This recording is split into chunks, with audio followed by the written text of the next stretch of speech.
नमस्कार आप सभी को। Very good evening to all of you. I hope आप सभी स्वस्थ होंगे। स्वागत है आप सभी का इस लक्ष्मीकांत सीरीज में।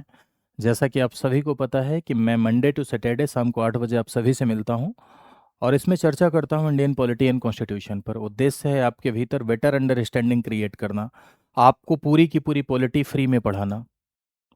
इससे पहले आपकी जो क्लासेज हो चुकी हैं उसमें बहुत सारे इंपॉर्टेंट चैप्टर्स हैं, जैसे fundamental right, part 1 of the constitution, reorganisation of state, राज्यों का पुनर्गठन, features and making of constitution. तो इसी यूट्यूब चैनल की प्लेलिस्ट में आप जाएंगे तो वहाँ पर आप देखेंगे कि लक्ष्मीकांत सीरीज की एक प्लेलिस्ट बनी हुई है। वहाँ जाके आप देख सकते हैं सारी की सारी क्लासेस को। मैंने आपसे कहा है कि आपको 60 से 70 मिनट मुझे देने हैं। अगर आप मुझे 60 से 70 मिनट रोजाना देते हैं तो मैं पूरी की पूरी पॉलिटी आपको सिखा दूंगा। ये मेरा वादा है और दावा है। कैसे? शाम को 8 से 9, लगभग 40-50 मिनट की क्लास होती है शाम को 8 बजे से। इसमें मैं लक्ष्मीकांत की थ्योरी आपको पढ़ा रहा हूँ और सुबह 7 बजे 20 मिनट शो जाता है।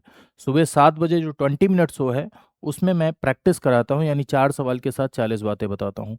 ये दोनों सेशन अगर आप अटेंड करते हैं तो आप पॉलिटी सीखेंगे, ये दावा है मेरा। और जो लोग अटेंड कर रहे होंगे उनके अंदर परिवर्तन आ भी रहा होगा। कमेंट करके बताइए कि कुछ चेंज आ रहा है कि नहीं, परिवर्तन आ रहा है कि नहीं, आपको अच्छी लग रही हैं क्लासेस या नहीं। तो चलिए, आज का जो अपना टॉपिक है वो है directive principle of state policy. Directive principle of state policy यानी राज्य के नीति निर्देशक तत्व। ये है पार्ट 4 ऑफ द कॉन्स्टिट्यूशन। ये संविधान का कौन सा भाग है भैया? ये संविधान का पार्ट 4 है, पार्ट 4 ऑफ द कॉन्स्टिट्यूशन है। तो खैर, इसके बारे में थोड़ी सी बातचीत मैं आपको आपके समक्ष करता हूं। तो देखिए, यदि आप राइट्स की बात करें, अधिकारों की बात करें, तो मेरे भाइयों आप इस बात का ध्यान रखिएगा कि जितने व्यापक मात्रा में आपको अधिकार इंडियन कॉन्स्टिट्यूशन में दिखाई पड़ते हैं, उतने व्यापक मात्रा में विश्व के किसी भी संविधान में आपको अधिकार नहीं दिखाई पड़ेंगे। ठीक है? भारत के संविधान के बड़ा होने के पीछे बहुत सारा कारण है, और जिसमें एक कारण यह भी है कि भारत देश में अधिकारों को बहुत ही व्यापक मात्रा में दिया गया है, यानी बहुत ही ब्रॉड वे में दिया गया है। ठीक है? राइट्स को दो भाग में बांट के इंडियन कॉन्स्टिट्यूशन में रखा गया। एक जिन्हें आप कहते हैं गारंटीड राइट्स।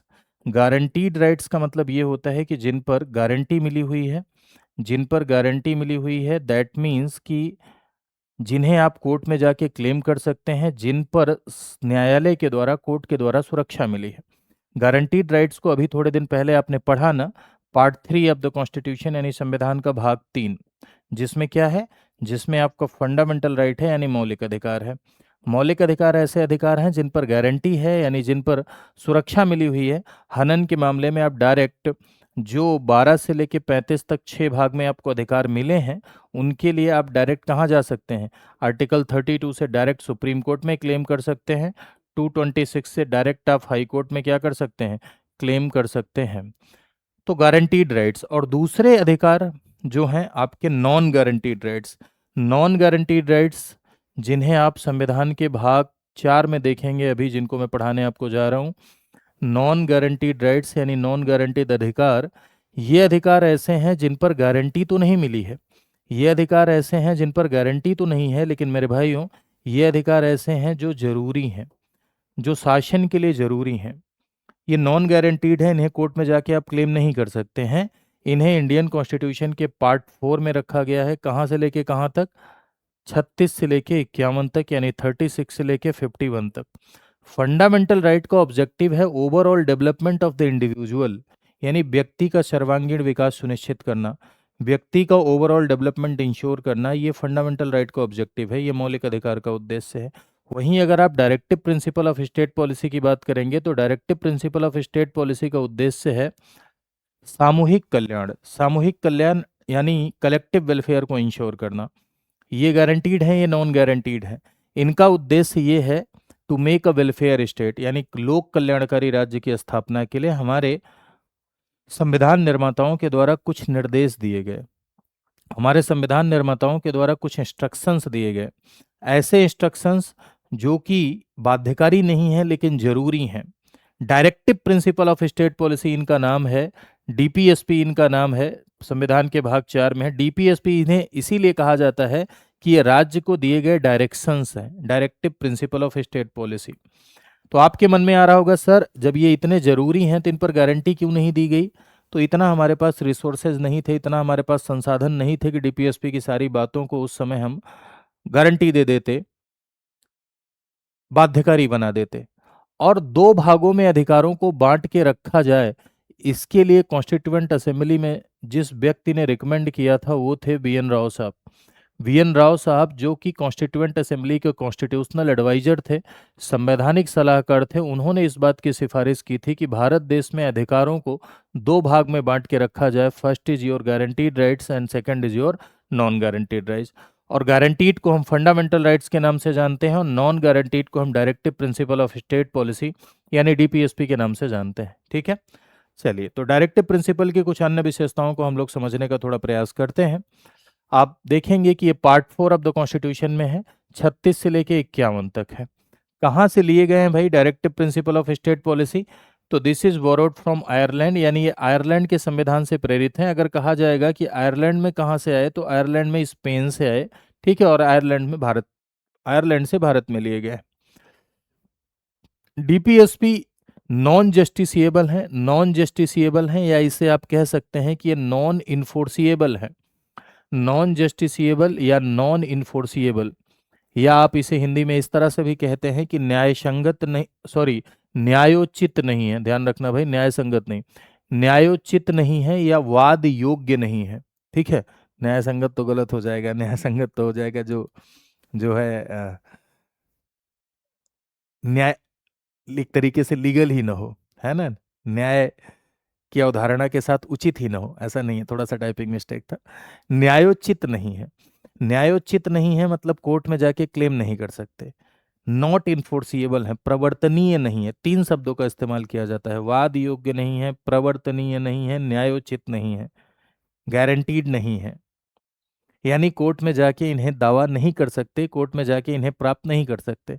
इसमें अगर लिखा है कि रोज सुबह सो के उठेंगे तो आपको एक रसोगुल्ला मिलेगा, और रसोगुल्ला आपको नहीं मिल रहा है तो आप टिंग टिंग टिंग टिंग करके कोर्ट नहीं जा सकते, यानी न्यायालय नहीं जा सकते हैं। ठीक है, 1935 का जो अधिनियम था उसमें कुछ अनुदेश थे, उन अनुदेशों के समान है ये directive principle of state policy. ये भारतीय संविधान की श्रेष्ठ विशेषताएं हैं। भारतीय संविधान की श्रेष्ठ विशेषताएं इसीलिए कहा जाता है क्योंकि ये जरूरी हैं। ऐसी बातें जो राम राज्य का मतलब यहाँ पर्टिकुलर रिलीजन से मत लीजिएगा, राम राज्य मतलब सुशासन, गुड गवर्नेंस, गुड गवर्नेंस को इंश्योर करने के लिए, वेलफेयर स्टेट बनाने के लिए ये जरूरी है। इनका उद्देश्य यही है, वेलफेयर स्टेट बनाना। वेलफेयर स्टेट मतलब जहां हर वर्ग का कल्याण सुनिश्चित हो, शोषित, वंचित, दबा कुचला, पिछड़ा, निर्धन, असहाय, महिला, पुरुष, भूत प्रेत, सब, हाँ, सबका कल्याण सुनिश्चित करने की जो भावना है, सबका वेलफेयर इंश्योर करने की जो भावना है, उन्हीं भावनाओं के लिए directive principle of state policy है। मेरे भाइयों, directive principle of state policy का जो नेचर है, इसकी जो प्रकृति है, ठीक है, कुछ इसके फीचर और मैं बता देता हूं, जो यहाँ पर लिखे हैं वो आपने देखे। इसके अलावा कुछ अन्य विशेषताएं भी मैं आपको बताता हूं कि जैसे इसकी प्रकृति की यदि आप बात करें, DPSP directive principle of state policy, तो इसका नेचर पॉजिटिव है। इसका नेचर पॉजिटिव है, दैट मीन्स कि इसकी जो प्रकृति है मेरे भाई वो सकारात्मक है। नेचर पॉजिटिव है यानी प्रकृति सकारात्मक है। क्यों इसकी प्रकृति सकारात्मक क्यों कहा जा रहा है? इसकी प्रकृति को सकारात्मक इसलिए कहा जा रहा है क्योंकि देखिए, दो स्टेटमेंट यहाँ पर मैंने लिखे, फंडामेंटल राइट पढ़ाते समय मैंने आपको बताया था। एक मैंने लिखा चोरी मत करो, ठीक है, और एक मैंने लिखा यहाँ पर गरीब की मदद करो। चोरी मत करो लिखा, और दूसरा मैंने लिखा यहाँ पर गरीब की मदद करो। चोरी मत करो और गरीब की मदद करो, ठीक है। अब चोरी मत करो और गरीब की मदद करो यहाँ पर मैंने लिखा, तो मेरे भाई दोनों में अंतर ये है कि चोरी मत करो निगेटिव है, इसके लिए आप बाउंड हो, चौटाई आपको नहीं करनी है, नहीं तो आप पनिश किए जाओगे, दंडित किए जाओगे। गरीब की मदद पॉजिटिव है, आप चाहो तो गरीब की मदद करो और आप चाहो तो गरीब की मदद न करो, ठीक है। तो डायरेक्टिव प्रिंसिपल राज्य के लिए बाध्यकारी नहीं है, नॉट बाइंडिंग है। नॉट बाइंडिंग है यानी बाध्यकारी नहीं है, तो जाहिर सी बात है कि ये पॉजिटिव इन नेचर हैं। पॉजिटिव इन नेचर यानी प्रकृति में सकारात्मक है। वहीं आप जब फंडामेंटल राइट पढ़े थे, तो मौलिक अधिकार जब आप पढ़े थे, मौलिक अधिकारों की most of the fundamental rights का जो नेचर था, ज्यादातर मौलिक अधिकारों की जो प्रकृति थी वो क्या थी? वो नकारात्मक थी, क्योंकि वो राज्य के खिलाफ प्राप्त थे, स्टेट के अगेंस्ट प्रोटेक्टेड थे। ठीक, डीपीएसपी में क्या अमेंडमेंट किया जा सकता है, क्या इसमें संशोधन हो सकता है, अमेंड हो सकता है, संशोधन? जी हाँ। आप जानते हैं कि संविधान संशोधन की प्रोसेस को जो आर्टिकल बताता है वो है आर्टिकल 368 ऑफ द कॉन्स्टिट्यूशन। अनुच्छेद 368 के तहत, यानी आर्टिकल 368 के तहत डीपीएसपी में भी संशोधन किया जा सकता है, डायरेक्टिव प्रिंसिपल में भी अमेंड किया जा सकता है। Directive principle of state policy suspend, तो भाई सस्पेंड वाली यहाँ बात ही नहीं आती, क्योंकि ये ऑलरेडी सस्पेंडेड है। ऑलरेडी सस्पेंडेड इसे इसलिए कहा जा रहा है क्योंकि ये डायरेक्टली इन्फोर्स नहीं है। ठीक है, डायरेक्टली इन्फोर्स नहीं है, पहले से निलंबित हैं, इनको लागू करने के लिए कानून बनाना पड़ता है। जैसे मौलिक अधिकार क्या था, कि मौलिक अधिकार क्या थे, एग्जीक्यूटेड आर्टिकल्स हैं। मौलिक अधिकार ऐसे हैं जिनके लिए कोर्ट में क्लेम कर सकते हैं, लेकिन डीपीएसपी क्या है, बाध्यकारी नहीं है, कोर्ट में क्लेम नहीं कर सकते, ये पहले से ही सस्पेंडेड है। डीपीएसपी के प्रोविजंस को यदि आपको एग्जीक्यूट करना है, इनके प्रावधानों को यदि आपको लागू कराना है, इनके प्रोविजंस को यदि आपको एग्जीक्यूट करना है, यानी इनके प्रावधानों को यदि आपको लागू कराना है, तो आपको क्या करना पड़ेगा, आपको लॉ बनाना पड़ेगा। लॉ बनाना पड़ेगा यानी कि कानून बनाना पड़ेगा। डायरेक्टिव प्रिंसिपल के प्रोविजंस को एग्जीक्यूट करने के लिए आपको कानून बनाना पड़ेगा, बिना कानून बनाए आप इन्हें लागू नहीं कर सकते हैं। ये डीपीएसपी के कुछ ऐसी विशेषताएं हैं। अब देखो एक बात और समझना, फंडामेंटल राइट और डीपीएसपी में डिफरेंस मैं आपको मौखिक रूप से थोड़ा सा बता रहा हूँ, समझिएगा जरा सा, क्योंकि इसके डिफरेंस से रिलेटेड भी सवाल प्रीलिम्स में बनते हैं। फंडामेंटल राइट यूएस से इंस्पायर हैं, डीपीएसपी आयरलैंड से। मौलिक अधिकार 12 से 35 तक पार्ट 3 में है, डीपीएसपी 36 से 51 तक पार्ट 4 में है। फंडामेंटल राइट का objective political justice, political democracy को इंश्योर करना है, यानी राजनीतिक न्याय, राजनीतिक लोकतंत्र की स्थापना करना है। डीपीएसपी का objective social and economical justice, सामाजिक और आर्थिक न्याय की स्थापना या सामाजिक और आर्थिक लोकतंत्र की स्थापना करना है। फंडामेंटल राइट व्यक्ति के इंडिविजुअल डेवलपमेंट को इंश्योर करते हैं, यानी व्यक्ति के व्यक्तिगत विकास को सुनिश्चित करते हैं। डीपीएसपी कलेक्टिव वेलफेयर के लिए है, कलेक्टिव डेवलपमेंट को इंश्योर करते हैं, directive principle of state policy यानी डीपीएसपी। फंडामेंटल राइट में भी अमेंड हो सकता है अंडर आर्टिकल 368, डीपीएसपी में भी अमेंड हो सकता है अंडर आर्टिकल 368। फंडामेंटल राइट को स्पेशल केस में, इमरजेंसी के केस में सस्पेंड किया जाता है, वो भी 2021 छोड़कर। डीपीएसपी ऑलरेडी सस्पेंडेड होते हैं, उनको एग्जीक्यूट करने के लिए लॉ बनाना पड़ता है। फंडामेंटल राइट इन्फोर्सिएबल हैं, जस्टिसिएबल हैं, प्रवर्तनीय है, वाद योग्य है, लेकिन डीपीएसपी नॉन इन्फोर्सिएबल है, नॉन जस्टिसिएबल है। फंडामेंटल राइट, ज्यादातर फंडामेंटल राइट का नेचर नेगेटिव है, डीपीएसपी का पॉजिटिव है।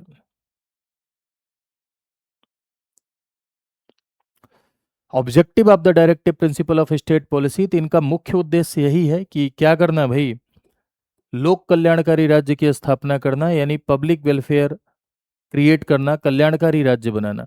कल्याणकारी राज्य बनाने के ही उद्देश्य से ये निर्देश दिए गए। सामाजिक और आर्थिक लोकतंत्र की स्थापना करना, सामाजिक और आर्थिक लोकतंत्र आपने प्रियम्बल पढ़ा था ना, सोशल एंड इकोनॉमिकल जस्टिस को इंश्योर करना। सोशल जस्टिस यानी जहां पर सामाजिक रूप से भेदभाव न हो, भेदभाव को समाप्त किया जाए, ऐसा वर्ग जो पिछड़ा है, जो मेन स्ट्रीम में नहीं है, उसे मेन स्ट्रीम में लाने का प्रयास किया जाए। इकोनॉमिकल जस्टिस, आर्थिक असमानता दूर करने का प्रयास किया जाए, आर्थिक रूप से भेदभाव न किया जाए, गरीबी अमीरी के भेद को पाटा जाए, इनकम इनइक्वलिटी यानी गरीब गरीब होता जा रहा है, अमीर अमीर होता जा रहा है, इस गैप को मिटाने का प्रयास किया जाए। सब्सिडी देना, स्कॉलरशिप देना, ये सब इसके एग्जाम्पल्स होते हैं इकोनॉमिकल डेमोक्रेसी के। तो ये इसका उद्देश्य है भाई कि लोक कल्याणकारी राज्य की स्थापना करना और सामाजिक आर्थिक लोकतंत्र को स्थापित करना। Directive principle of state policy के जब आप आर्टिकल्स पढ़ेंगे तो आप ये देखेंगे मेरे भाई कि 36 से लेके 36 से लेके कहाँ तक, 51 तक ये इंडियन कॉन्स्टिट्यूशन में वर्णित है। 36 से लेके 51 तक इंडियन कॉन्स्टिट्यूशन में वर्णित है, जिसमें आप ये देखेंगे कि article 36 of the constitution is dealing about the, article 36 of the constitution is dealing about the definition of state. अनुच्छेद 36 जो आपका है ये राज्य की परिभाषा बताएगा, ठीक है, और इसमें लिखा हुआ है कि राज्य की परिभाषा वही होगी जो अनुच्छेद 12 में है, यानी राज्य की परिभाषा वही होगी, डिफिनीशन ऑफ स्टेट वही होगी जो अनुच्छेद 12 में है। अब इस बात को थोड़ा समझने का प्रयास करिए। आप ये बात अच्छी तरीके से जानते हैं कि ये राज्य को दिए गए निर्देश हैं, राज्य को दिए गए निर्देश हैं, यानी स्टेट को दिए गए डायरेक्शंस हैं। अब राज्य को दिए गए निर्देश हैं तो जाहिर सी बात है कि राज्य की श्रेणी में कौन कौन आएगा ये तो बताना पड़ेगा। फंडामेंटल राइट स्टेट के लिए बाइंडिंग थे, राज्य के लिए बाध्यकारी थे, तो फंडामेंटल राइट राज्य के अगेंस्ट प्रोटेक्टेड थे, राज्य के खिलाफ आप टिंगनिंग टिंगनिंग करके कोर्ट जाते थे। तो राज्य की श्रेणी में कौन कौन आएगा ये तो बताना ही पड़ेगा ना, कि राज्य की श्रेणी में कौन आएगा और कौन नहीं आएगा। डेफिनेटली बताना पड़ेगा ना, 100% इस बात को बताना पड़ेगा। इसीलिए देखो आर्टिकल 12 में राज्य की परिभाषा बताई गई। तो जैसे आर्टिकल 12 में राज्य की परिभाषा बताई गई, वैसे क्या आर्टिकल 36 भी डिफिनीशन ऑफ स्टेट वही परिभाषा, यानी आर्टिकल 36 ये कह रहा है कि राज्य की परिभाषा वही होगी जो 12 में आप पढ़कर आए हैं। और 12 में आप ये पढ़ के आए हैं कि स्टेट टर्म में कौन कौन शामिल होगा, यानी ये राज्य शब्द में क्या क्या इंक्लूड होगा। ठीक है, क्या क्या राज्य शब्द में क्या होगा, इंक्लूड होगा, ये आप पढ़ चुके हैं। तो क्या क्या इंक्लूड होता है भैया, जैसे यूनियन की बात करें तो यूनियन एग्जीक्यूटिव, संघ में जो संस्था कानून को लागू कराती है, यूनियन एग्जीक्यूटिव इसका पार्ट है। यस। यूनियन लेजिस्लेचर, संघीय विधानमंडल इसका पार्ट है। जी हाँ, बिल्कुल है। स्टेट में आ जाओ, स्टेट एग्जीक्यूटिव यानी राज्य की कार्यपालिका, क्या इसका पार्ट है, राज्य कार्यपालिका। जी हाँ। स्टेट लेजिस्लेचर, स्टेट लेजिस्लेचर यानी कि राज्य का विधानमंडल, विधानसभा विधानमंडल। ठीक है, स्टेट लेजिस्लेचर इसका पार्ट है जी। अब तीसरी सरकार पे आ जाइए, लोकल गवर्नमेंट, लोकल अथॉरिटी लिखा हुआ है। लोकल अथॉरिटी यानी स्थानीय प्राधिकरण। अब स्थानीय प्राधिकरण में जैसे पंचायत, नगर पालिका, जिला बोर्ड इत्यादि सम्मिलित हैं, ये भी इसका पार्ट है, ये भी इसका पार्ट है। ठीक है। और इसके बाद एक शब्द लिखा है 12 में, अदर अथॉरिटी। अदर अथॉरिटी का मतलब होता है कि अन्य प्राधिकरण। अन्य प्राधिकरण में क्या शामिल होता है, तो कोई भी ऐसी संस्था जो स्टेट के द्वारा फंडेड हो, चाहे फुल्ली फंडेड हो चाहे पार्शियली फंडेड हो। कोई भी ऐसी संस्था जो स्टेट के द्वारा फंडेड हो, चाहे वो फुल्ली फंडेड हो चाहे वो पार्शियली फंडेड हो, वो राज्य का भाग मानी जाएगी। कोई भी ऐसी संस्था जो स्टेट के इंस्टीट्यूशन के तौर पे कार्य करे, अगर कोई प्राइवेट संस्था है, प्राइवेट इंस्टीट्यूशन है, वह भी स्टेट के इंस्टीट्यूशन के तौर पे कार्य कर रही है, राज्य की संस्था के तौर पे कार्य कर रही है, तो राज्य मानी जाएगी। स्टडी आईक्यू माना जाएगा क्या, नहीं। लेकिन अगर स्टडी आईक्यू को टेंडर दिया गवर्नमेंट ऑफ इंडिया ने स्टेट के इंस्टीट्यूशन के तौर पर कार्य करने के लिए, तब माना जाएगा। ठीक है, तो ये है आपका आर्टिकल 12, संघीय कार्यपालिका, संघीय विधानमंडल, राज्य कार्यपालिका, राज्य विधानमंडल, स्थानीय प्राधिकरण और अन्य प्राधिकरण अनुच्छेद 12 की राज्य की परिभाषा में आते हैं। क्या न्यायपालिका इस परिभाषा में शामिल है, जुडिशरी क्या इस डिफिनीशन में शामिल है, नहीं। Judiciary is not part. ठीक है, जुडिशरी इज नॉट पार्ट, यानी जुडिशरी इस डिफिनीशन में मेरे भाई शामिल नहीं है। ठीक है, ये है आर्टिकल 36। जो 12 में था वही किस में है, वही आर्टिकल 36 में है। दूसरी बात, अगर आप आर्टिकल 37 की बात करेंगे तो आर्टिकल 37 बता दें, फिर उसके बाद इधर चलते हैं इसके क्लासिफिकेशन पे। ठीक है, article 37 of the constitution is dealing that कि this is not enforceable in any court of law, यानी DPSP is not enforceable. Not enforceable means ये प्रवर्तनीय नहीं है, कोर्ट में जाके आप इसे क्लेम नहीं कर सकते हैं, but fundamental for the governance. प्रवर्तनीय नहीं है, कोर्ट में जाके क्लेम नहीं कर सकते हैं, but fundamental for governance. Fundamental for governance यानी कि शासन के लिए मूलभूत है, शासन के लिए मूलभूत है। दैट मीन्स कि शासन के लिए जरूरी है, राज्य इसे अपनी आंखों का सुरमा बना के रखेगा। ठीक है, हाँ, अपनी नीति बनाते समय, कानून बनाते समय लागू करेगा। डॉक्टर अंबेडकर ने कहा कि डायरेक्टिव प्रिंसिपल को अगर लोग फॉलो नहीं करेंगे, यानी सरकारें अगर इसे फॉलो नहीं करेंगी, तो जनता उस सरकार को उखाड़ के 5 साल बाद फेंक देगी। जनता उस सरकार को उखाड़ के फेंक देगी जो सरकार डायरेक्टिव प्रिंसिपल को फॉलो नहीं करेगी। लेकिन आप तो जान ही रहे हैं जनता कितना डायरेक्टिव प्रिंसिपल को लेके अवेयर है। लोग डीपीएसपी को देख के कहाँ वोट दे रहे हैं, लोग तो जातिवाद, धर्मवाद, प्रभाव वोट के, आजकल तो एक तो नया माहौल चलता है, माहौल चल रहा है उनका, इसलिए वोट दे आओ, यह हालात चल रहा है। तो directive principle of state policy positive instructions हैं, ये जरूरी हैं, नॉट इनफोर्सिएबल हैं, प्रवर्तनीय नहीं हैं, not enforceable in any court of law but fundamental for the governance. Fundamental for the governance means कि ये शासन के लिए क्या है, ये फंडामेंटल फॉर गवर्नेंस मीन्स शासन के लिए ये जरूरी है, शासन के लिए ये जरूरी है, यानी फंडामेंटल फॉर द गवर्नेंस है। इन्हें राज्य अपनी नीति में, अपनी पॉलिसी में शामिल करेगा, नीतियां बनाते समय इसे शामिल करेगा। ठीक है, अब आ जाते हैं इसके क्लासिफिकेशन पर। तो डीपीएसपी को 3 भाग में क्लासिफाई किया जाता है, लेकिन ये क्लासिफिकेशन कॉन्स्टिट्यूशन में नहीं है, ध्यान रखना। ये जो क्लासिफिकेशन मैं कर रहा हूं ये कॉन्स्टिट्यूशन में नहीं है। कॉन्स्टिट्यूशन में सीधे सीधे 36 से लेके 51 तक के प्रोविजन दिए गए हैं, ऐसा कोई क्लासिफिकेशन कॉन्स्टिट्यूशन में यानी संविधान में नहीं किया गया है। हाँ, नेचर के आधार पे हम क्लासिफिकेशन करते हैं कि ऐसी बातें डायरेक्टिव प्रिंसिपल की, ऐसी बातें डीपीएसपी की, ऐसी बातें जो सोशल एंड इकोनॉमिकल जस्टिस को इंश्योर करती हैं, जो सामाजिक और आर्थिक न्याय को सुनिश्चित करने का काम करती हैं, वो सोशलिस्ट प्रिंसिपल कहलाएंगी, यानी समाजवादी सिद्धांत कहलाएंगी। ठीक है, ऐसी बातें जो सामाजिक और आर्थिक न्याय को स्थापित करने का काम करती हैं वो सोशलिस्ट प्रिंसिपल यानी समाजवादी सिद्धांत होंगी। गांधीयन प्रिंसिपल, ऐसी बातें जो गांधीवादी विचारधारा से संबंधित हैं, यानी गांधीवादी विचारधारा से रिलेटेड जो बातें हैं वो गांधीयन प्रिंसिपल होंगे, यानी गांधीवादी सिद्धांत होंगे।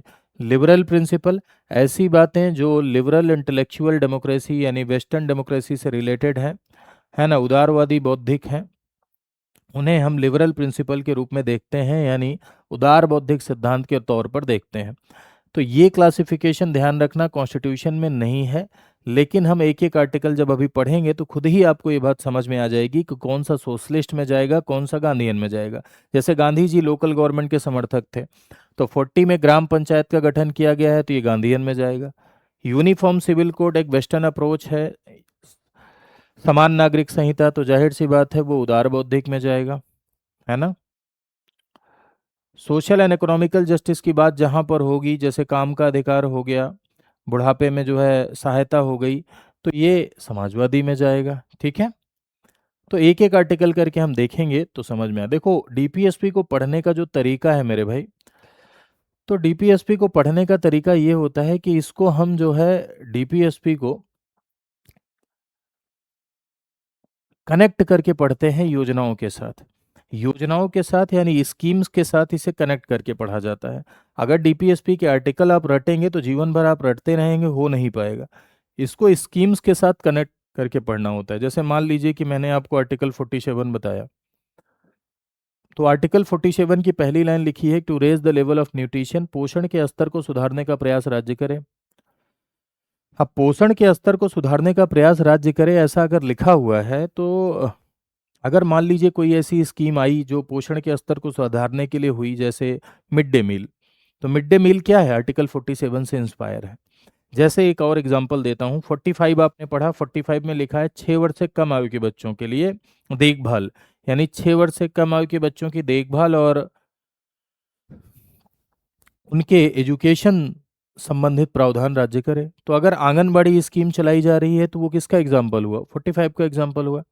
तो हमेशा डीपीएसपी को स्कीम्स से कनेक्ट करके पढ़ना चाहिए, योजनाओं से कनेक्ट करके पढ़ना चाहिए। मैं भले यहाँ आर्टिकल बता दूंगा आपको, सारी योजनाएं सारे स्कीम्स में यहाँ नहीं कनेक्ट कर पाऊंगा, इतना समय नहीं है, लेकिन आपका ये काम है कि आप जितने भी आर्टिकल पढ़िए उसको रीसेंट की स्कीम और रीसेंट की योजनाओं से कनेक्ट करिए।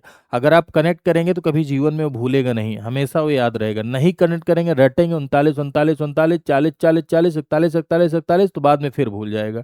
ठीक है, क्वेश्चन सॉल्व करना है, स्कीम से कनेक्ट करना है, जीवन में कभी नहीं भूलेगा। तो पहले हम लोग सबसे पहले समाजवादी सिद्धांतों पर चलते हैं, यानी सोशलिस्ट प्रिंसिपल पर चलते हैं। आर्टिकल 38, 36 और 37 तो मैंने आपको बता ही दिया। 36 राज्य की परिभाषा और 37 कह रहा है कि ये इन्फोर्सिबल नहीं है लेकिन जरूरी है। 38 ऑफ द कॉन्स्टिट्यूशन राज्य से अपेक्षा कर रहा है और राज्य को निर्देशित कर रहा है। देखो आदेश और निर्देश में फर्क होता है। आदेश जो होते हैं वो बाध्यकारी होते हैं और निर्देश जो होते हैं वो क्या होते हैं, वो बाध्यकारी नहीं होते हैं। तो ये जो डीपीएसपी है, ये डीपीएसपी मेरे भाई निर्देशात्मक प्रकृति का है। कौन सी प्रकृति का है, निर्देशात्मक प्रकृति का है। इंस्ट्रक्शंस हैं, ये राज्य के लिए दिए गए निर्देश हैं। क्यों दिए गए निर्देश हैं? To make a welfare state, यानी कल्याणकारी राज्य की स्थापना के लिए राज्य को दिए गए इंस्ट्रक्शंस हैं। कल्याणकारी राज्य की स्थापना के लिए राज्य को दिए गए क्या है? निर्देश हैं। अब आर्टिकल 38 कह रहा है कि लोक कल्याण को बढ़ावा देने के लिए ऐसी सामाजिक व्यवस्था बनाई जाएगी जहां पर social, economical and political justice हो, जहां सोशल जस्टिस इंश्योर हो, इकोनॉमिकल जस्टिस इंश्योर हो, as well as political justice ensure हो। यानी पब्लिक वेलफेयर को बढ़ावा देने के लिए ऐसा राज्य से अपेक्षा की जा रही है ना। भगवत कथा सुने हो ना? भगवत कथा में देखो, अगर भगवत गीता चलती है तो उसमें इस तरह से कोट करके सुनाया जाता है। सुखदेव जी महाराज राजा परीक्षित से कहते हैं, हे राजन, तो वैसे ही समझो। सुखदेव जी महाराज राजा परीक्षित से कहते हैं, हे राजन, संविधानवा का आर्टिकल 38 ये कह रहा है कि राज्य से अपेक्षा कर रहा है, राज्य से एक्सपेक्ट किया जा रहा है कि राज्य ऐसी व्यवस्था बनाएगा जिससे सामाजिक, आर्थिक और राजनीतिक न्याय स्थापित हो, socio economic and political justice स्थापित हो। ठीक है, 39 पे आएंगे। 39 में ढेर सारे पॉइंट्स हैं, जैसे सभी नागरिकों को जीविका के पर्याप्त साधन प्राप्त करने का अधिकार। कहा राज्य से अपेक्षा की जा रही है कि वो ऐसी व्यवस्था बनाए कि सभी नागरिकों को जीविका के पर्याप्त साधन मिल सके, यानी लोगों को कम से कम इतना साधन तो मिल ही सके जैसे कि वो जीवित रह सके, उनको जीविका पार्जन हो सके। जैसे मनरेगा, जी राम जी इसका उदाहरण है। सामूहिक हेतु, सामूहिक, ये दोनों हमेशा देखो, आर्टिकल 39 का बी और सी तो कुछ देर तक अपनी आंखों से देखते ही रहिए। आर्टिकल 39 का बी और सी बहुत जरूरी है, क्योंकि आर्टिकल 39 का बी और सी ऐसा आर्टिकल है जो फंडामेंटल राइट के आर्टिकल 14 और आर्टिकल 19 पर भी प्रिवेल करता है। ठीक है, जैसे अब मैं ये क्या कह रहा हूं आपको नहीं समझ आ रहा हो तो समझिए जरा सा। फंडामेंटल राइट और डीपीएसपी में यदि विवाद आप पढ़ेंगे, ठीक है, फंडामेंटल राइट और डीपीएसपी में क्या विवाद है, तो इस विवाद का निष्कर्ष, इस बात को लेकर विवाद था कि ये बड़ा कि ये बड़ा। ठीक है, तो इस विवाद का निष्कर्ष एक केस में निकला, उस केस का नाम है मिनर्वा मिल केस।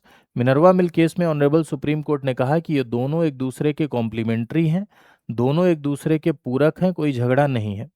लेकिन आर्टिकल 39 बी और आर्टिकल 39 सी को लागू करने के लिए 14 और 19 का वायलेशन किया जा सकता है। ये एक एक्सेप्शन है, ये एक अपवाद है जिसको 25th कॉन्स्टिट्यूशनल अमेंडमेंट यानी 25वें संविधान संशोधन के द्वारा जोड़ा गया है 31 में। 31 का सी है ये। ठीक है, ये एक एक्सेप्शन है, अपवाद है। कहा जा रहा है 39 बी और 39 सी को लागू करने के लिए इन दोनों आर्टिकल का भी उल्लंघन हो सकता है, इन दोनों आर्टिकल का भी वायलेशन हो सकता है। पूरा का पूरा डीपीएसपी मौलिक अधिकार पर वरीयता नहीं रखता है। ठीक है, दोनों एक दूसरे के पूरक है, एक दूसरे के कॉम्प्लीमेंट्री हैं, लेकिन 39 बी और 39 सी क्या रखते हैं? वरीयता रखते हैं। ऐसा क्या है भैया? लिखा है सामूहिक हित, भौतिक संसाधनों का सम वितरण, इक्विटेबल डिस्ट्रीब्यूशन, समान वितरण नहीं। ठीक है, लॉजिकल यानी भौतिक संसाधनों का तार्किक, यानी भौतिक संसाधन जो फिजिकल रिसोर्सेज हैं उनका ऐसा वितरण किया जाए जो तार्किक हो। देखो, समान वितरण नहीं हो सकता है फिजिकल रिसोर्सेज का, तार्किक हो सकता है, यानी कि एक आदमी जिसको नहीं मिल रहा है उसको देंगे, जिसको मिल रहा है उसको नहीं देंगे। अगर कोई आदमी के पास बहुत खेत है, जिसके पास बहुत अनाज है, तो उसको अनाज नहीं देंगे, लेकिन जिसके पास अनाज नहीं है उसे हम अनाज देंगे, है ना। जिसके पास सिलेंडर नहीं है उसे उज्ज्वला योजना के तहत सिलेंडर देंगे, जिसके पास सिलेंडर है उसे हम नहीं देंगे। ठीक है, तो जो भी रिसोर्स, अच्छा एक बात बताइए, समानता स्थापित करने के लिए आपको डिस्ट्रीब्यूशन कैसे करना होगा? उचित वितरण करना होगा ना। भारत देश में बहुत सारे लैंड रिफॉर्म एक्ट आए जो कि इसके एग्जाम्पल्स हैं। पहले बहुत सारे ऐसे लोग थे जिनके पास हजारों बीघा जमीन थी और कुछ लोग भूमिहीन किसान थे, तो ऐसे लोगों को भी जमीनें दी गई जिनके पास नहीं थे। चकबंदी, हदबंदी जैसी योजनाएं आई। तो हमेशा न्याय के लिए समान वितरण नहीं हो सकता, ये प्रैक्टिकल है ही नहीं है कि अगर 100 किलो गेहूं पैदा हो और 100 लोगों में 1-1 किलो गेहूं बांट दो, दिस इज नॉट प्रैक्टिकल।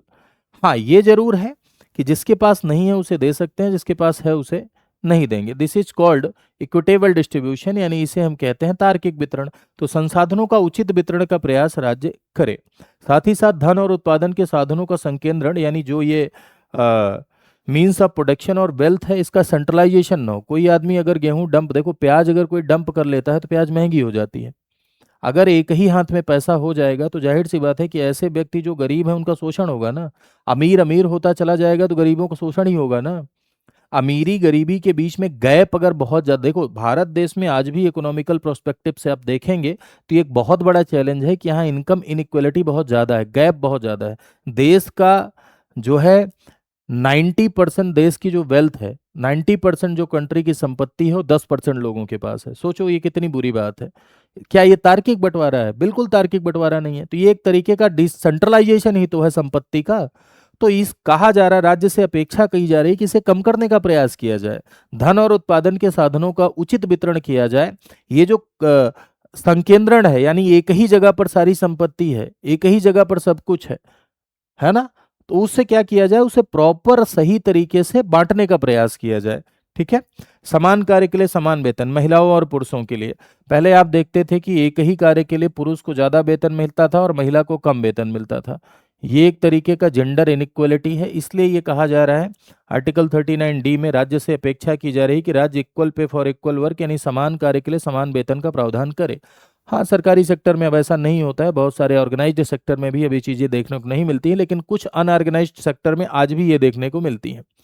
राज्य से अपेक्षा की जा रही है कि राज्य ऐसे प्रावधान करें कि समान कार्य के लिए समान वेतन, यानी एक ही नेचर का कार्य अगर महिला और पुरुष दोनों कर रहे हैं तो उनको उतना ही सैलरी दी जाए। ऐसा नहीं है कि उसी कार्य के लिए महिलाओं को 8,000 दे रहे हैं, पुरुषों को 10,000 दे रहे हैं।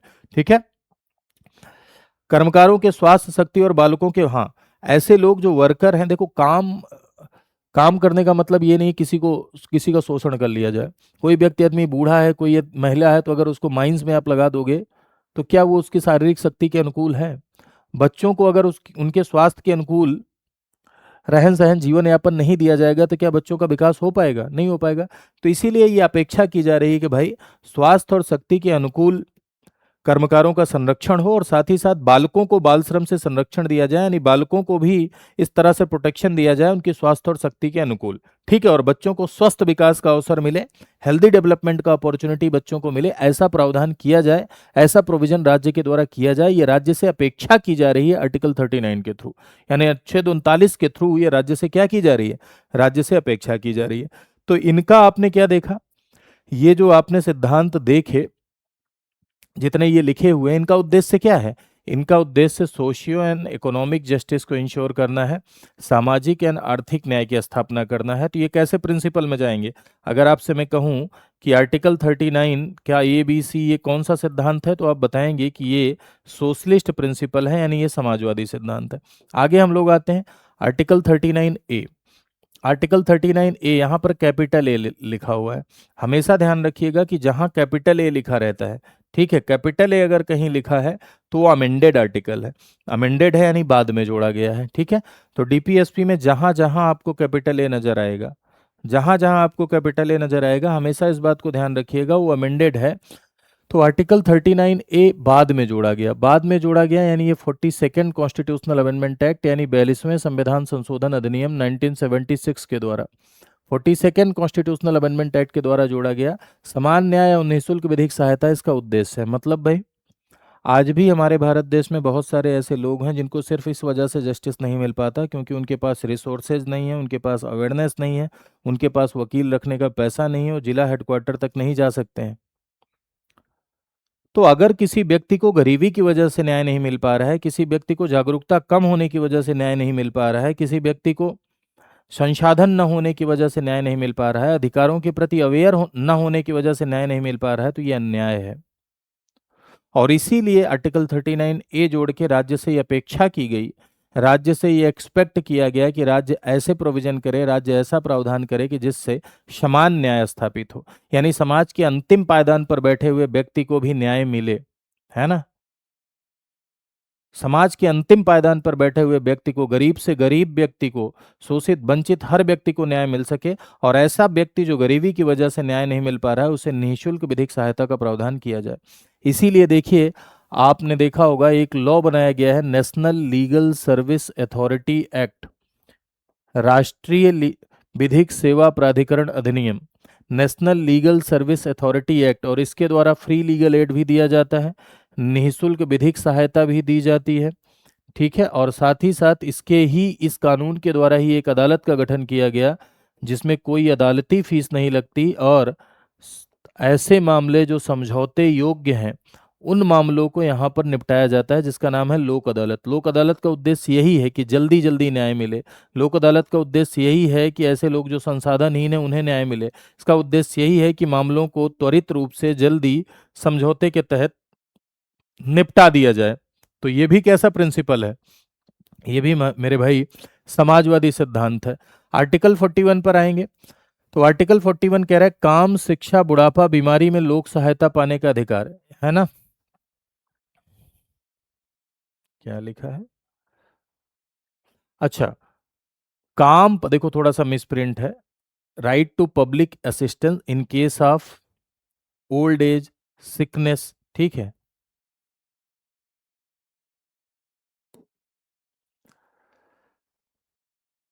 मैं जो बोल रहा हूं वो सुनिएगा, इसमें थोड़ा मिसप्रिंट हुआ है। बुढ़ापे की स्थिति में और अशक्तता की स्थिति में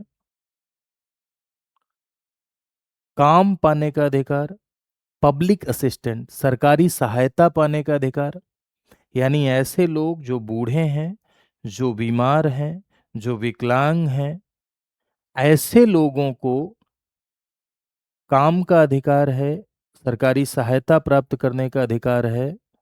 ऐसे लोगों को ये अधिकार दिए जाएं, ऐसा 41 राज्य से अपेक्षा करता है। एग्जाम्पल, वृद्धावस्था पेंशन, एग्जाम्पल विकलांगों के लिए रिजर्वेशन, उनके लिए स्पेशल स्कीम्स, एग्जाम्पल मनरेगा। ये क्या है, इसके एग्जाम्पल है। इस पे जज्बाती मत होइएगा, ये थोड़ा सा मिसप्रिंट हुआ है। काम, शिक्षा पाने का अधिकार, ठीक है, किस स्थिति में, बुढ़ापा की स्थिति में, बीमारी की स्थिति में, ठीक है। गलत टाइपिंग थोड़ी सी हुई है। ये भी कौन सा प्रिंसिपल होगा, ये भी आपका सोशलिस्ट प्रिंसिपल होगा, यानी समाजवादी सिद्धांत होगा, ठीक। अगला कह रहा है 42, काम की न्यायसंगत और मानव उचित दशाओं तथा प्रसूति सहायता पर प्रतिबंध, सॉरी प्रसूति सहायता का उपबंध। राज्य से यह अपेक्षा की जा रही है कि राज्य ऐसा प्रावधान करे कि जिससे कि काम की न्यायसंगत, यानी किसी का शोषण ना हो, किसी से 18 घंटे काम न कराया जाए। वर्किंग आवर्स तय किए जाते हैं 8 घंटे, ये क्या है, इसी का एग्जाम्पल है। ऐसे काम लिया जाए कि जो न्यायसंगत हो, ऐसी दशा का निर्माण किया जाए जो उचित हो, और साथ ही साथ मैटरनिटी रिलीफ, प्रसूति सहायता, जैसे एक कानून बना है मैटरनिटी रिलीफ एक्ट, जिसके तहत पेड लीव दी जाती है। पेड लीव दी जाती है मैटरनिटी के दौरान, यानी प्रेगनेंसी के दौरान महिलाओं को 6 महीने सैलरी के साथ छुट्टी मिलती है ना। साथ ही साथ ढेर सारी सुविधाएं जच्चा बच्चा दोनों को मिलती हैं सरकार के स्तर पर। तो ये आर्टिकल 42 का क्या है, एग्जाम्पल है। अनुच्छेद 42 का क्या एग्जाम्पल है, ठीक है। क्लियर बात, समझ गए। तो यहां तक आपने समझा। अब देखो एक बात फिर से एक बार मैं रिपीट कर देता हूं कि क्या क्या बातें मैंने आपको बताई। मैंने आपको बताया भाई आर्टिकल 36, और article 36 is dealing about the definition of state, राज्य में क्या क्या शामिल है। आर्टिकल 37 मैंने आपको बताया कि भाई डीपीएसपी इन्फोर्सिएबल नहीं है, नॉट इन्फोर्सिएबल है, but DPSP fundamental for governance है, यानी जरूरी है, ये आपने देखा, ठीक है। फिर उसके बाद हम लोग सोशलिस्ट प्रिंसिपल, डायरेक्ट एक एक आर्टिकल नहीं पढ़ रहे हैं, पहले सोशलिस्ट प्रिंसिपल पढ़ना हम लोगों ने शुरू किया, जिसमें मैंने आपको आर्टिकल 39 में कुछ ऐसे एलिमेंट की बात हुई जो राज्य को फॉलो करने हैं, ठीक है, राज्य को जो अनुसरण करने हैं। Article 39A free legal aid और इक्वल जस्टिस की बात हुई, ठीक। फिर उसके बाद 41 बेकारी की दिशा में, बेकारी यानी बेरोजगारी की दशा में, बुढ़ापा की दशा में, निशक्तता की दशा में, अशक्तता की दशा में काम, पब्लिक असिस्टेंट पाने का अधिकार, ये आर्टिकल 41 आप लोगों ने पढ़ा। मैटरनिटी रिलीफ और काम की न्यायसंगत दशाओं का निर्माण राज्य करे, ये आर्टिकल 42 में आप लोगों ने पढ़ा, ठीक है। तो इतना आप लोग बुक से रिवाइज भी करिएगा, इससे संबंधित जो सवाल हैं उन सवालों को भी आप क्या करिएगा, सॉल्व करिएगा। आई होप आपको मज़ा आया होगा, ज़रूर कमेंट सेक्शन में बताइएगा। और इसके साथ साथ 7 AM का जो 20 मिनट शो आता है वो भी आप लोग देखा करिए। अब अगले पार्ट में हम लोग डीपीएसपी आगे क्या करेंगे, कवर करेंगे, ध्यान रखिए। अब यहाँ एक चीज़ और, कि यदि आप कंप्लीट प्रिपरेशन करना चाहते हैं हमारे साथ जुड़ के, देखिए स्क्रीन पर एक चल रहा होगा, पट्टी चल रही होगी, नहीं चल रही है तो चला देता हूँ, नहीं चल रही है तो उसमें लिखा होगा नंबर आपका 9289996923, ठीक है। ये नंबर 9289996923, यही नंबर चल रहा है ना भाई। ये नंबर है। किसी भी प्रकार की यदि आपको सहायता लेनी है, काउंसलिंग लेनी है, कोर्स लेना है, क्या जरूरी नहीं है, इस पर आप कॉल कर सकते हैं, मेरा नाम बता सकते हैं, आपको यहाँ पर स्टडी IQ असिस्टेंस प्रोवाइड होगा। अगर आप कोई कोर्स लेते हैं तो ये कोड देखो दिख रहा है, ये कोड आप लगाएंगे जब, तो आपको क्या मिलता है, आपको मैक्सिमम डिस्काउंट मिलता है। और भी कोड का ऑप्शन उसमें रहता है, लेकिन फैकल्टी कोड लगाने में सबसे ज़्यादा डिस्काउंट मिलता है। अब आपकी श्रद्धा पर है आप किसका कोड लगाएं, अगर आप मेरा लगाते हैं तो आपका एक प्रेम जाहिर होता है, बाकी और कुछ नहीं है, ठीक है। कहाँ कोड लगाना है, क्या गाइडेंस आप यहाँ प्राप्त कर सकते हैं, तो एक बात समझिए कि यदि आप हमारे साथ जुड़कर पूरी कंप्लीट ऑर्गेनाइज्ड वे में तैयारी करना चाहते हैं, देखो एक बात जान लो कि यूट्यूब पर सब कुछ पढ़ पाना संभव नहीं है, ये आप भी समझते हैं, ये मैं भी समझता हूँ, मैं ईमानदारी से इस बात को स्वीकार कर रहा हूँ, किसी प्रकार छलावा नहीं करना, मुझे झूठ नहीं बोलना है। हर सब्जेक्ट ऑर्गेनाइज तरीके से नहीं पढ़ सकते। 1100 प्लस घंटे की क्लासेस होती हैं पूरा का पूरा सिलेबस के लिए। जिनके पास रिसोर्सेज नहीं है उनके लिए नहीं कह रहा हूँ, लेकिन जिनके पास रिसोर्सेज हैं, जिनके पास संसाधन है, वो संसाधनों का प्रयोग करके पढ़ें, ये चाहिए। आप संसाधनों का प्रयोग 10,000 15,000 रुपए आदमी खर्च कर देता है आजकल, कपड़े खरीदने में, साल भर में मोमो खाने में खर्च कर दे रहा है ना। लाख लाख रुपए कहीं ना कहीं इधर उधर वेस्ट हो जाते हैं, लेकिन पढ़ने के लिए व्यक्ति आजकल नहीं खर्च करता है, मैं देखता हूँ। अगर जिनके पास नहीं है उनको नहीं कह रहा हूँ, लेकिन जिनके पास हैं वो कर सकते हैं। तो 1100 प्लस घंटे की क्लासेस होती हैं हमारे यहाँ, पूरा का पूरा सिलेबस पढ़ाया जाता है। और इसके लिए देखो एक बैच चलता है जिसको कहते हैं आरंभ, आपने नाम सुना होगा। आरंभ एक प्रोग्राम है जो कि प्री मेंस इंटरव्यू तीनों की तैयारी के लिए है।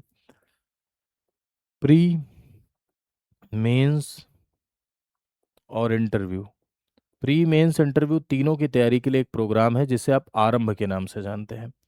आरंभ मेरे भाई एक ऐसा प्रोग्राम है जिसमें आपको कंप्लीट सारगर्भित अप्रोच से प्रिपरेशन कराई जाती है। इसमें आरंभ में दो तरह के बैच चलते हैं, एक गोल्ड है आपका और एक है आपका प्लेटिनम। गोल्ड उनके लिए होता है जिनको सिर्फ पढ़ना है, बस 1100 प्लस घंटे की क्लास, 2 साल की वैलिडिटी, इंटरव्यू गाइडेंस प्रोग्राम और करंट अफेयर मैगजीन मिलती है, मेंटोरशिप मिलती है। तो जिनको सिर्फ पढ़ना है, सिर्फ सिलेबस पढ़ना है और बाद में इंटरव्यू गाइडेंस प्रोग्राम लेना, उनके लिए गोल्ड है, ठीक है। प्लेटिनम उनके लिए है जो बिगिनर हैं, जिनको सिलेबस तो पढ़ना ही है 1100 प्लस घंटे का, प्लस प्री के लिए भी एक गाइडेंस चाहिए अलग से, मेंस के लिए भी गाइडेंस चाहिए अलग से।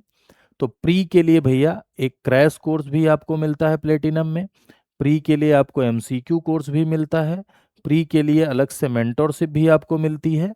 मेंस में, मेंस के लिए आंसर राइटिंग कोर्स भी आपको अलग से मिलता है। ये 1100 प्लस घंटे में तो प्री और मेंस आपका पढ़ाया ही जाता है, ठीक है। किताबें आपके घर जाती हैं।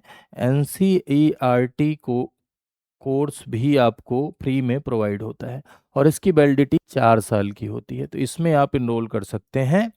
ये है आपका प्लेटिनम। कैसे आप इनरोल करेंगे, ज़्यादा जानकारी इस नंबर पे आप कॉल करके ले लीजिएगा। और इनरोल करने का ये तरीका है कि आप जाइए studyIQ.com पर, इस तरह से आप StudyIQ पर जाइए, यहाँ StudyIQ पर गए, पॉपुलर ऑनलाइन कोर्सेज पर गए और यहाँ स्टेट PCS के बाद आप जाइए कहाँ, उत्तर प्रदेश पर, स्टेट PCS फिर उत्तर प्रदेश। यहाँ उत्तर प्रदेश PCS पे आपने क्लिक किया, यहाँ इस तरह से गोल्ड और प्लेटिनम के जो है डिफरेंसेज आपने पढ़े, बाई नाउ पर क्लिक करेंगे, यहाँ कोड लगाने का ऑप्शन आता है, ये कोड रिमूव करके आप VL लाइव लगा सकते हैं। VL लाइव जैसे मैंने कोड लगाया, ये देखिए, तो यहाँ आपको डिस्काउंट मिलेगा, ये देखो मिल गया डिस्काउंट, क्या 11,999 गोल्ड और 18,999 प्लेटिनम। लेकिन इस अमाउंट में आपको किसी प्रकार की असुविधा हो रही है, जेन्युइन कोई प्रॉब्लम है, तो आप मुझे टेलीग्राम पर मैसेज कर सकते हैं, कोई समस्या वाली बात इसमें नहीं है। चलिए, thank you so much to all of you. खूब खुश रहिए, खूब स्वस्थ रहिए, खूब आगे बढ़िए जीवन में, प्रगति करिए। मेरी शुभकामनाएं कि आप सब जल्दी चयनित हों और समाज के विकास का माध्यम बने। जय हिंद।